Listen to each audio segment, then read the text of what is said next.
নমস্কার বন্ধুরা, দেখুন খুব সুন্দর একটা বেলফুল দিয়ে আজকের ভিডিওটা শুরু করছি। এই বেলফুলটা কিন্তু আমার দিদির বাড়ির টবে হয়েছে।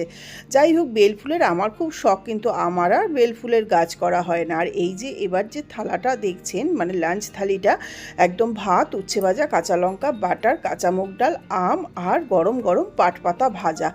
এইটা করেছিলাম বৃহস্পতিবার দিনকার না, সকালবেলা ফুল টুল এনে তারপরে পুজো করে, ঘরের কাজ করে, পুজো করে অনেকটা দেরি হয়ে যায়। আর আমার যার থেকে ফুল আনি সে আবার বেড়াতে গেছে বলে আমাকে সে নাগের বাজার গিয়ে ফুল আনতে হয়েছে, তার জন্য অনেকটা দেরি হয়ে গেছিলো। তাই ডাল আর পাট পাতা ভাজা, সামান্য একটু উচ্ছে ভাজা, বাটার, এটাই ছিল বৃহস্পতিবারের লাঞ্চ।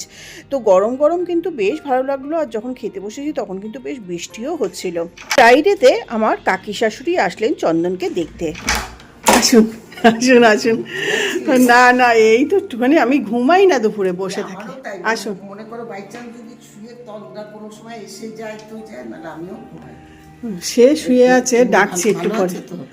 আচ্ছা, ওই এই পোটলা পোটলা মানে যে আসে সবাই এই যে নিয়ে আসে না, জানেন না, এই যে আমি তো একা না, কত কিছু নিয়ে এসছেন। এই কাকিমা মানে আমার কাকি শাশুড়ি সেন্টার জেলে থাকেন, এই হসপিটালও দেখতে গেছিলো চন্দনকে, আবার বাড়িতে এসছে। তো বাড়িতে দেখুন না, আম, রসগোল্লা, তারপরে সিঙ্গারা, সমস্ত কিছু নিয়ে এসছে।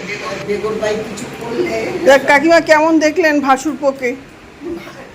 দেখলাম তো, কিন্তু মনটা ঠিক না, আর একটু ঠিক হোক, সেই চনমনে ব্যাপারটা নেই না। যাই হোক, মায়ের চোখ কাকিমা এখনো বুঝতে পারছেন যে ও অনেকটাই দুর্বল রয়েছে আর বেশ ক্লান্ত। তারপরে কাকিমার সাথে একটু কথাবার্তা বলছেন। কাকিমা তখন উঠে যাচ্ছে, কেন অনেকক্ষণ বসলো, বললো দেরি হয়ে যাবে।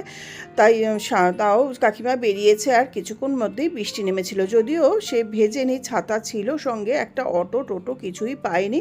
তো সাবধানেই পৌঁছে গেছে। আবার ফোন করেছে। কাকিমা সবসময় ফেসবুকেও থাকে, তাছাড়া ফোন করে খবরাখবর নেয়। আর কাকিমা বলেছিল যে রসগোল্লা চন্দনকে খাওয়াতে, তো রাত্রেবেলাও খেয়েছিল। আর এই যে আম, রসগোল্লা কাকিমার আনা, সেটা দিয়ে ব্রেড কলা দিয়ে আমি ব্রেকফাস্ট দিলাম সকালবেলা, সেটাও শেয়ার করে দিলাম। এটা দেখে নিশ্চয়ই কাকিমা খুশি হবে।